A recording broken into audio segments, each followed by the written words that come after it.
அகில மீடியா நேயர்களுக்கு வணக்கம். இன்றைய காலை நேர தலைப்புச் செய்திகள். இந்தோனேசியாவின் கிழக்கு மாகாணமான வடக்கு சுலவேசியில் ஏற்பட்ட திடீர் வெள்ளம் மற்றும் நிலச்சரிவுகளில் உயிரிழந்தவர்களின் எண்ணிக்கை 9 உயர்ந்துள்ளதாக அதிகாரிகள் தெரிவித்தனர்.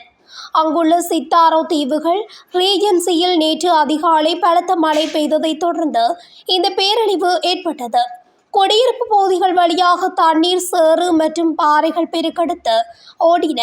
தெருக்களில் வெள்ளம் புகுந்து குடியிருப்பாளர்கள் தூங்கிக் கொண்டிருந்த போது வீடுகளை சேதப்படுத்தியது. இந்த சம்பவத்தில் மேலும் 5 பேர் இன்னும் காணவில்லை என்றும் குறைந்தது 17 பேர் காயமடைந்துள்ளதாகவும் தகவல் தெரிவிக்கப்பட்டுள்ளது. மொத்தம் 102 குடியிருப்பாளர்கள் இடம்பெயர்ந்துள்ளனர். மேலும் அவர்கள் அருகிலுள்ள தேவாலய கட்டிடம் மற்றும் உள்ளூர் அதிகாரிகளால் அமைக்கப்பட்ட பிற தற்காலிக வசதிகளில் தற்போது தஞ்சமடைந்துள்ளனர். உள்ளூர் பேரிடர் மீட்பு பிரிவுகள், காவல்துறை, இராணுவ வீரர்கள் மற்றும் தன்னார்வலர்கள் அடங்கிய கூட்டுக்குழுக்கள் மேலும் நிலச்சரிவுகள் ஏற்படக்கூடிய பகுதிகளில் தொடர்ந்தும் தேடுதல் மற்றும் வெளியேற்று முயற்சிகளில் ஈடுபட்டு வருகின்றனர். அமெரிக்காவுக்கு உரிய ஒத்துழைப்பு அளிக்காவிட்டால் வெனிசுலா இடைக்கால அரசு மிகப்பெரிய விலையை கொடுக்க நேரிடும் என அமெரிக்க ஜனாதிபதி டொனால்ட் ட்ரம்ப் மிரட்டல் விடுத்துள்ளார்.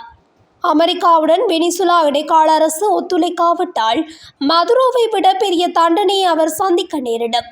தேவைப்பட்டால் வெனிசுலா மீது 2வது முறையாக தாக்குதல் நடத்தவும் தயங்க மாட்டோம். வெனிசுலாவின் எண்ணெய் மற்றும் இதர இயற்கை வளங்களை முழுமையாக அணுகுவது அமெரிக்காவுக்கு அவசியம். இவ்வாறு அவர் குறிப்பிட்டுள்ளார். நேட்டோ மற்றும் ஆர்க்டிக் பிராந்தியத்தை பாதுகாக்க கிரீன்லாந்து தீவு அமெரிக்காவின் ஒரு அங்கமாக மாற வேண்டும் என அமெரிக்க ஜனாதிபதி டொனால்ட் ட்ரம்பின் முக்கிய ஆலோசகர் ஸ்டீபர் மில்லர் தெரிவித்துள்ளார். கிரீன்லாந்தின் எதிர்காலம் குறித்து அமெரிக்காவுடன் யாரும் போரிடப் போவதில்லை என்றும் அவர் கூறியுள்ளார். வெனிசுலா ஜனாதிபதி நிக்கோலஸ் மதுரோவை அமெரிக்க படைகள் அதிரடியாக கைது செய்ததை தொடர்ந்து ட்ரம்ப் நிர்வாகத்தின் கவனம் இப்போது கிரீன்லாந்து பக்கம் திரும்பியுள்ளது. கிரீன்லாந்து தங்களுக்கு தேவையென ட்ரம்ப் பிடிவாதமாக கூறி வருவது டென்மார்க் உள்ளிட்ட ஐரோப்பிய நாடுகளிடையே பெரும் அதிர்ச்சி ஏற்படுத்தியுள்ளது. இதற்கு பதிலடி கொடுத்துள்ள டென்மார்க் பிரதமர் மெட்டே ஃப்ரெடரிக்சன், நேட்டோ அமைப்பில் உள்ள ஒரு நாட்டின் மீது அமெரிக்கா தாக்குதல் நடத்தினால் அது அந்த இராணுவ கட்டமைப்பின் முடிவாக அமையும் என எச்சரித்துள்ளார். பிரிட்டன், பிரான்ஸ் உள்ளிட்ட ஐரோப்பிய நாடுகளும் டென்மார்க்கிற்கு தமது ஆதரவை தெரிவித்துள்ளன. ஏற்கனவே ஸ்டீபன் மில்லரின் மனைவி கேட்டி மில்லர் அமெரிக்க கொடி போர்த்தப்பட்ட கிரீன்லாந்து வரைபடத்தை விரைவில் என்ற வாசகத்துடன் சமூக வலைதளத்தில் பகிர்ந்திருந்தது அமெரிக்கா கிரீன்லாந்தை ஆக்கிரமிக்க திட்டமிடுகிறதா என்ற அச்சத்தை உலக நாடுகளிடையே மேலும் வலுப்படுத்தியுள்ளது. கொலம்பியாவின் கொடியை விட அமெரிக்க கொடியை விரும்பும் ஒவ்வொரு பொதுப்படை தளபதியும் உடனடியாக நிறுவனத்தில் இருந்து விலக வேண்டும் என்று அந்நாட்டு ஜனாதிபதி குஸ்டாவோ பெட்ரோ எச்சரித்துள்ளார். கொலம்பியாவும் வெனிசுலாவும் மிகவும் நோய்வாய்ப்பட்டவை என்றும் போகோட்டாவில் உள்ள அரசாங்கம் கோக்கைன் தயாரித்து அமெரிக்காவிற்கு விற்க விரும்பும் ஒரு நோய்வாய்ப்பட்ட மனிதனால் நடத்தப்படுகிறது என்றும் அமெரிக்க ஜனாதிபதி டொனால்ட் ட்ரம்ப் தெரிவித்திருந்தார். அது தொடர்பிலேயே கொலம்பிய ஜனாதிபதி மேற்கண்டவாறு குறிப்பிட்டுள்ளார். கொலம்பியாவின் போதைப்பொருள் எதிர்ப்பு முயற்சிகள் குறித்த ட்ரம்பின் குற்றச்சாட்டுகளையும் அவர் நிராகரித்துள்ளார். பிரித்தானியாவை அச்சுறுத்தும் உறைபனி காரணமாக 1000க்கும் மேற்பட்ட பாடசாலைகள் மூடப்பட்டுள்ளதாக பிரித்தானிய தகவல்கள் தெரிவிக்கின்றன. வெப்பமூட்டும் கருவிகளில் ஏற்பட்ட கோளாறு மற்றும் போக்குவரத்து சிக்கல்கள் காரணமாக பாடசாலைகளை மூட வேண்டிய கட்டாயம் ஏற்பட்டுள்ளதாக கூறப்படுகின்றது. வேல்ஸில் மற்ற பகுதிகளை விட பாதிப்பு மிக அதிகம். இன்று மட்டும் 380க்கும் மேற்பட்ட பாடசாலைகள் மூடப்பட்டுள்ளன. வடக்கு அயர்லாந்து சுமார் 186 பாடசாலைகள் மூடப்பட்டுள்ளதாக அதிகாரப்பூர்வமாக அறிவிக்கப்பட்டுள்ளது. ஸ்கொட்லாந்து பகுதியில் மட்டும் 150க்கும் அதிகமான பாடசாலைகள் இயங்கவில்லை. இவை மட்டுமல்லாது இங்கிலாந்தின் முக்கிய பகுதிகளிலும் பாடசாலைகள் மூடப்பட்டுள்ளன. அதன்படி ஸ்டாஃபோர்ட்ஷியர் 85க்கும் மேற்பட்ட பாடசாலைகள் மூடப்பட்டுள்ளன. வடக்கு ஜோர்க்ஷயர் 45 பாடசாலைகள் மூடப்பட்டுள்ளன. நோர்ஃபோக், சஃபோக் மேலும் சுமார் 25 பாடசாலைகள் மூடப்பட்டுள்ளன. எசெக்ஸ், ஆக்ஸ்போர்டுஷியரிலும் இங்கு பனிப்பொழிவு மட்டுமன்றி பாடசாலைகள் உள்ள பாய்லர்ஸ் மற்றும் கீட்டிங் சிஸ்டம் பழுதடைந்த காரணத்தினாலும் பாடசாலைகள் மூடப்பட்டுள்ளன. மேலும் வானிலை ஆய்வு மையம் பல பகுதிகளுக்கு மஞ்சள் எச்சரிக்கை விடுத்துள்ளது. வெனிசுலா ஜனாதிபதி மாளிகை அருகே துப்பாக்கிச்சூடு இடம்பெற்றதாக தகவல்கள் வெளியாகியுள்ளது. அமெரிக்க படைகளின் தாக்குதல்களின் மூலம் வெனிசுலா ஜனாதிபதி நிக்கோலஸ் மதுரோ கைது செய்யப்பட்டு சில நாட்களின் பின்னர் இந்த துப்பாக்கிச்சூடு சம்பவம் பதிவாகியுள்ளது. மத்திய கரகஸில் உள்ள மிராஃப்ளோஸ் மாளிகைக்கு மேலே அடையாளம் தெரியாத ட்ரோன் விமானங்கள் பறந்துள்ள நிலையில் அந்நாட்டு பாதுகாப்பு படையினர் நேற்றிரவு 8 மணியளவில் அதற்கு பதிலளிக்கும் வகையில் துப்பாக்கிச்சூடு நடத்தியதாகவும் வெளிநாட்டு ஊடகங்கள் செய்தி வெளியிட்டுள்ளன. ஒளியைப் போல் 5 மடங்குக்கு மேலான வேகத்தில் பாயக்கூடிய ஹைப்பர்சோனிக் ஏவுகணையை வெற்றிகரமாக சோதித்து பார்த்ததாக வடகொரியா அறிவித்துள்ளது. இதுகுறித்து வடகொரிய அரசுக்கு சொந்தமான KCNA செய்தி நிறுவனம் தெரிவித்ததாவது, புதிய வகை இடைத்தர ஹைப்பர்சோனிக் ஏவுகணையின் சோதனை வெற்றிகரமாக நடத்தப்பட்டது. இந்த ஏவுகணை அதிநவீன ஹைப்பர்சோனிக் ஆயுதம் கொண்டது. அதிபர் கிம் யாங் உன் சோதனையை நேரில் பார்வையிட்டிருந்தார். இது நாட்டின் பாதுகாப்பு திறனை மேலும் பலப்படுத்தியுள்ளது என்று அந்த செய்தி நிறுவனம் தெரிவித்துள்ளது. ஹைப்பர்சோனிக் ஏவுகணை தொழில்நுட்பத்தில் வடகொரியா தொடர்ந்து முன்னேற்றம் காட்டி வருகிறது. இவை ராடார் கண்காணிப்பில் இருந்து தப்பக்கூடியவை என்று நிபுணர்கள் அச்சம் தெரிவிக்கும் சூழலில் வடகொரியா தற்போது நடத்தியுள்ள இந்த சோதனையை அமெரிக்காவும் தென்கொரியாவும் கண்டித்திருந்த நிலையில் வெனிசுலா மீது அமெரிக்கா தாக்குதல் நடத்தியிருப்பதற்கும் வடகொரியா தங்களது 3ஆம் உலகப் போரை அமெரிக்கா எதிர்கொள்ள நேரிடும் என்றும் வடகொரியா கிம் யாங் உன் அதிரடி எச்சரிக்கைகளை பிறப்பித்துள்ளமையும் குறிப்பிடத்தக்கது.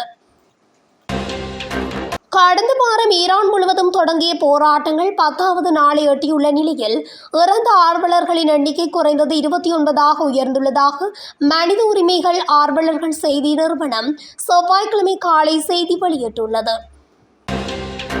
லெபனான் மீதான இஸ்ரேலிய வான்வெளி தாக்குதல்களை கண்டித்துள்ள ஈரானிய வெளியுறவு அமைச்சக செய்தி தொடர்பாளர் சர்வதேச சமூகம், ஐக்கிய நாடுகள் சபை அதன் போர்க்குற்றங்களுக்கு ஆட்சியை பொறுப்பேற்க கடுமையான நடவடிக்கை எடுக்க வேண்டும் என்று அழைப்பு விடுத்துள்ளார்.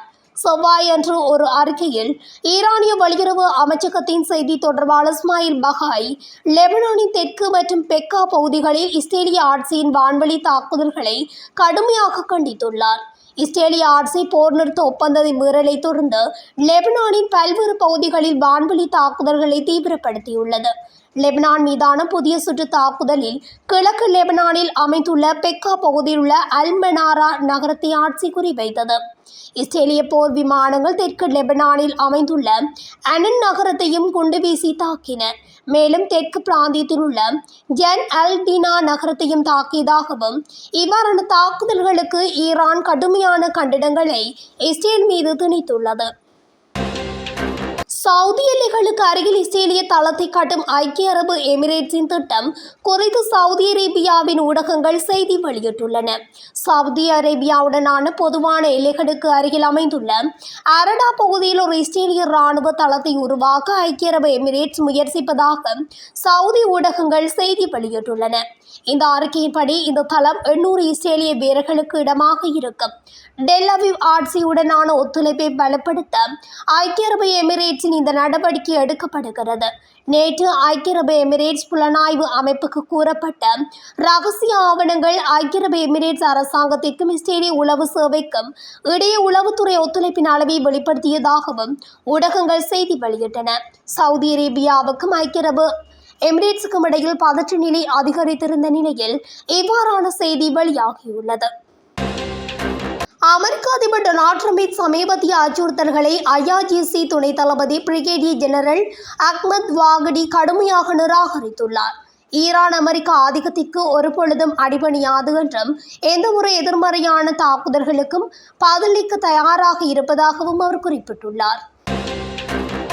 நாட்டின் ஆயுதப்படைகள் மிக உயர்ந்த அளவிலான செயல்பாட்டு தயார் நிலையில் இருப்பதாக இராணுவ தலைமை தளபதியும் இராணுவ ஒருங்கிணைப்பு துணை தலைவருமான ரியர் அட்மிரல் ஹபிபுல்லா ஜயாரி வலியுறுத்தினார். ஈரானிய இராணுவத்தின் தலைமை தளபதியும் ஒருங்கிணைப்பு துணை தலைவருமான ரியர் அட்மிரல் ஹபிபுல்லா ஜயாரி ஆயுதப்படைகளின் திறன் மற்றும் தயார் நிலையின் அளவை பற்றி உரையாற்றினார்.